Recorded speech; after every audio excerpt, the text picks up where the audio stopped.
Comme cela a été annoncé il y a quelques jours, Lewis Hamilton ne quittera pas Mercedes à la fin de la saison 2023 de Formule 1 et donc la pièce maîtresse du marché des transferts 2024 ne se déplace pas, ce qui implique finalement assez peu de mouvements dans les autres écuries qui les unes après les autres confirment leur line-up pour la saison prochaine, au moment où finalement on se demande mais qu'est-ce qui va bien pouvoir bouger en fait ?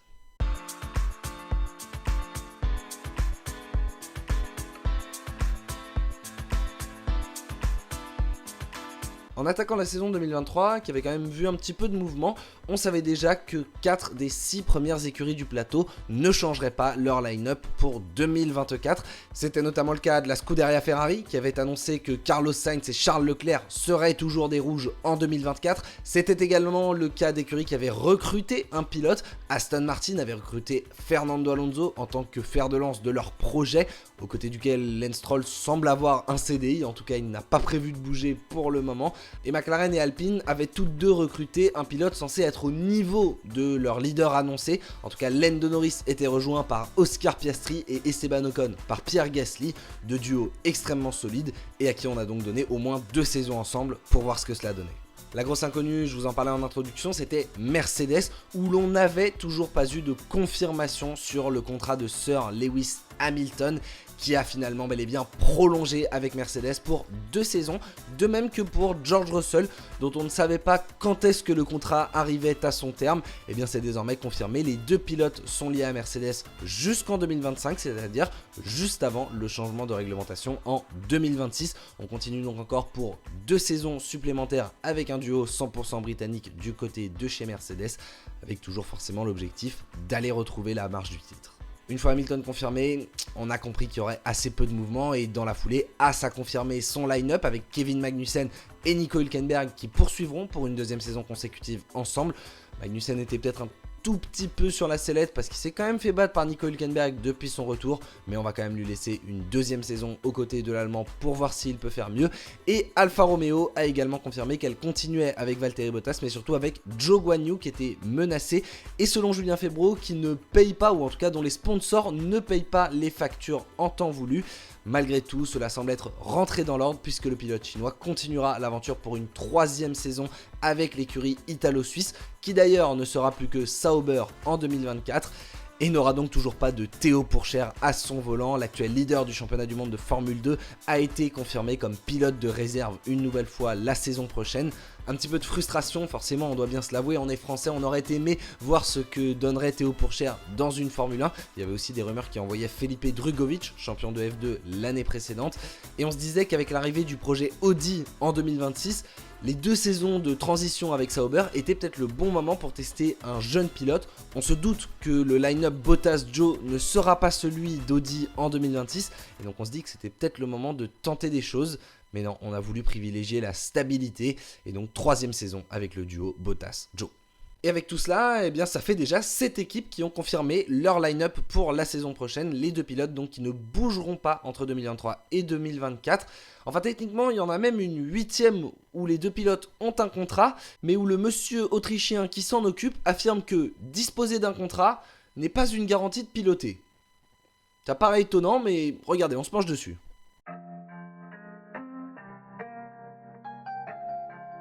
Sergio Pérez a un contrat de Formule 1 avec l'écurie Red Bull pour la saison 2024.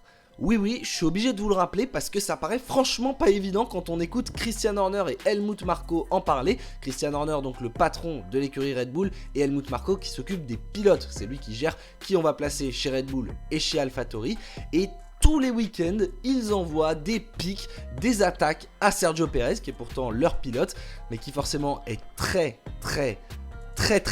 loin du niveau de Max Verstappen, il faut bien le dire, mais à qui on demande surtout de terminer 2e, ce qu'il a fait sur les 2 dernières courses. On va en reparler dans quelques instants, mais pour l'instant ça parle plutôt en sa faveur. En revanche, il faut se souvenir de la série qu'il y a eu en qualification pendant la première moitié de saison, 5 grands prix consécutifs où il n'a pas atteint la Q3 dans une Red Bull. Cette saison, il a été aussi battu 6 fois en qualification par Alexander Albon, qu'il n'a battu que 8 fois. Je vous rappelle, mais Alexander Albon, il pilote une Williams. Sergio Pérez pilote un vaisseau spatial. Alors, c'est le vaisseau spatial de Max Verstappen, certes, mais ça reste quand même un vaisseau spatial. Hors toutes ces petites blagues, on a tous été déçus par la saison de Sergio Pérez à partir du Grand Prix de Miami. Très clairement, à ce moment-là, il pensait qu'il allait reprendre des points sur Max Verstappen et il s'est pris un gros coup sur la tête. Il a ensuite sombré dans le classement et à partir de ce moment-là, on a commencé à avoir des déclarations dans tous les sens. Pérez n'a pas sa place garantie. Un contrat ne veut pas dire que l'on pilotera assurément l'année prochaine, ça c'était une phrase d'Helmut Marko. Ce qu'il veut dire par là, c'est que Sergio Pérez il est sous contrat Red Bull, mais il n'est pas nécessairement sous contrat Red Bull dans l'écurie de Formule 1 la saison prochaine. Alors d'après les détails qu'on a, il ne peut pas piloter pour AlphaTauri. Il y a une clause dans son contrat qui dit qu'il ne peut pas être rétrogradé. Mais on se doute bien que si Red Bull ne veut pas le faire rouler, ils ne le feront pas rouler. Heureusement pour lui, ses dernières courses se sont quand même mieux déroulées. Il était 2e aux Pays-Bas, 2e en Italie. Et d'un autre côté, le seul qui semblait capable vraiment de le remplacer au pied levé, c'est Daniel Ricciardo, à qui on a voulu laisser justement une demi-saison chez AlphaTauri, aussi pour mettre la pression à Sergio Pérez.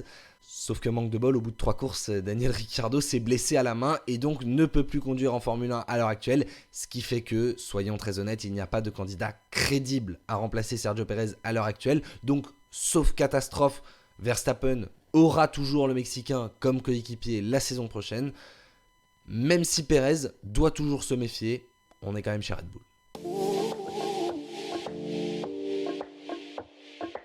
Et justement, c'est chez Red Bull qu'il reste le plus de place puisque les 2 baquets AlphaTauri n'ont pas encore été attribués. Il semble y avoir malgré tout 3 hommes qui se détachent dans la course. Par exemple, un Isaac Hadjar que l'on adore ne semble pas encore être prêt pour la Formule 1. Et les candidats donc sont Yuki Tsunoda, le pilote de l'écurie depuis maintenant 3 saisons, mais qui peine à prouver plus pour monter. Et finalement, après 3 saisons chez AlphaTauri, ça commence à faire beaucoup. Il y a eu une certaine marge de progression, il y a moins d'erreurs, il fait une bonne saison cette année. Mais on voit pas non plus de coup d'éclat qui nous donne envie de dire oui, Yuki Tsunoda a absolument sa place en Formule 1. Ce serait une grande perte que de le voir la quitter. Malheureusement pour Tsunoda, c'est juste un bon pilote. Il n'a pas encore montré qu'il peut être un grand pilote. Un grand pilote, justement, il y en a un dans les réserves chez Red Bull, c'est Daniel Ricciardo, à qui l'on avait donné une demi-saison, mais qui était quasiment un renouvellement tacite pour 2024. En fait, quand on a mis Ricciardo dans la voiture, on a dit qu'il allait essayer de se battre pour récupérer le baquet de Sergio Pérez chez Red Bull en 2025. Même si on comprenait bien que s'il était très performant, cela pouvait arriver dès 2024. Manque de bol, il s'est blessé et donc on peut imaginer que Ricciardo aura sa chance l'année prochaine dans l'AlphaTauri pour essayer de prouver qu'il peut revenir chez Red Bull. En tout cas, je pense qu'on serait tous frustrés de le voir revenir pour seulement faire quelques courses et ne pas avoir finalement le temps de prouver quoi que ce soit.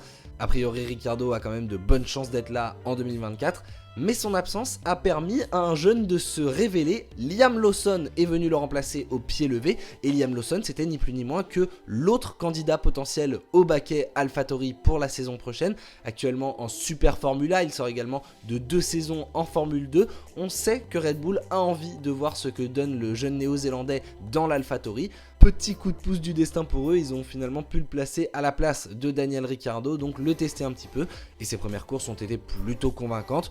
Il va sans doute faire encore 1 ou 2 grands prix, mais d'après ce que l'on voit, Lawson montre des choses intéressantes, et il met clairement sous pression Yuki Tsunoda. Les 3 candidats pour ce baquet, on les a, et dans la situation actuelle, Ricciardo et Lawson semblent tenir la corde pour la saison prochaine, tandis que Tsunoda pourrait se voir confier un rôle de réserviste chez Red Bull. Et en dehors des baquets Red Bull, il ne reste finalement qu'une seule place sur la grille de départ de la saison prochaine. C'est le baquet actuellement occupé par Logan Sargent chez Williams. L'Américain qui fait une première saison quand même un petit peu décevante, il faut le dire. Il a parfois été critiqué plus que raison, mais on peine un peu à voir la courbe de progression, car certes, ses positions s'améliorent, parce que la Williams s'améliore. Et l'écart avec Alexander Albon, il n'a pas vraiment diminué depuis le début de saison. Maintenant, c'est encore un rookie, et bien souvent, on dit que ces pilotes méritent 2 saisons pour montrer leur plein potentiel. Donc la logique voudrait que Williams lui laisse une 2e saison. Si jamais il fallait aller chercher ailleurs, même si donc comme je vous le disais, ça n'est pas l'option privilégiée, 2 noms là comme ça me viennent en tête. Le premier, celui de Mick Schumacher, pilote de réserve chez Mercedes, que beaucoup dont j'avoue faire partie, espère le voir un jour revenir sur la grille de départ de Formule 1. Étant un pilote Mercedes, on sait que Williams et l'écurie dans laquelle Mercedes peut arriver à placer ses pilotes. En tout cas, c'est là qu'ils avaient mis George Russell, le dernier en date. Ils sont motorisés par Mercedes du côté de chez Williams. Et sinon, l'autre est également un jeune pilote Mercedes. C'est Frédéric Vesti, deuxième du championnat du monde de Formule 2 à l'heure actuelle, derrière Théo Pourchaire, qui a montré de très belles choses cette année, qui n'a pas non plus été extrêmement chanceux, et qui est donc finalement assez prometteur, qui pourrait mériter un baquet en Formule 1. Voir ce que ça donne chez Williams, ça pourrait être intéressant. Maintenant, on sent surtout que ce baquet ne sera pas décidé tout de suite. Ce sera très probablement le dernier baquet attribué de la saison. On se souvient que la place de Logan Sargent avait seulement été garantie l'année dernière en novembre, et on avait dû attendre la manche d'Abu Dhabi pour la confirmation qu'il ait bien sa super licence. Donc du côté de chez Williams, on ne semble pas pressé. On a bel et bien son leader avec Alex Albon, et on attendra de voir quels seront les derniers pilotes disponibles pour 2024. Vous le voyez donc, très peu de mouvements sont attendus pour la saison 2024 de Formule 1. Il ne pourrait même y avoir qu'un seul changement du côté de chez AlphaTauri. En tout cas, on surveillera ça avec attention. Pourquoi cela ? Eh bien parce que beaucoup de pilotes, comme je vous en parlais au début, avaient déjà un contrat pour la saison 2024 avant d'entamer cette saison, que le marché des transferts ne s'est pas emballé. On se disait justement il y a quelques mois que la chose qui pourrait le faire basculer, ce serait le départ de Lewis Hamilton. Ça n'est pas arrivé, et donc finalement les baquets intéressants n'étaient pas disponibles. Ce qu'il y a de mieux de disponible, c'est justement les baquets AlphaTauri ou donc Williams. On est quand même plutôt sur du fond de peloton, et donc que ce soit du côté des pilotes ou des équipes, on a voulu miser sur de la stabilité pour la saison prochaine. En revanche, beaucoup de contrats vont se terminer à la fin de la saison 2024, et là on pourrait vraiment avoir un mercato de fou. Si je pense rien que dans les grandes équipes, on va avoir le baquet donc de Perez forcément, mais également les deux baquets de Ferrari, Piastri, Gasly, Ocon. Enfin, il y a beaucoup de monde qui vont être en rupture de contrat à la fin de la saison prochaine. Donc je pense qu'on a voulu attendre un petit peu de voir si un an plus tard il n'y aurait pas un baquet plus intéressant qui se libérerait, plutôt que de se précipiter sur la première opportunité. Par contre, en 2024, il y aura très certainement fort à faire. Je vous rappelle aussi que là, on arrive à la moitié de la réglementation 2022, c'est-à-dire que les voitures et les châssis qui ont été introduits il y a 2 ans auront déjà fait 2 saisons. Il va rester 2024-2025, et en 2026, on changera de moteur. Donc on va avoir une nouvelle philosophie, potentiellement un nouveau bouleversement de la hiérarchie. Et donc il est probable que l'année prochaine, les pilotes veuillent anticiper cela et aller regarder un petit peu plus loin sur du long terme. Et là, je repense forcément tout de suite à l'arrivée d'Audi. C'est un projet qui va intéresser. Il y a déjà des rumeurs comme quoi Carlos Sainz aurait pris contact avec l'écurie allemande. Ce qui est certain, c'est que tout le monde commencera à placer ses billes pour cette nouvelle réglementation. Bref, il va y avoir pas mal de mouvements, mais plutôt l'année prochaine.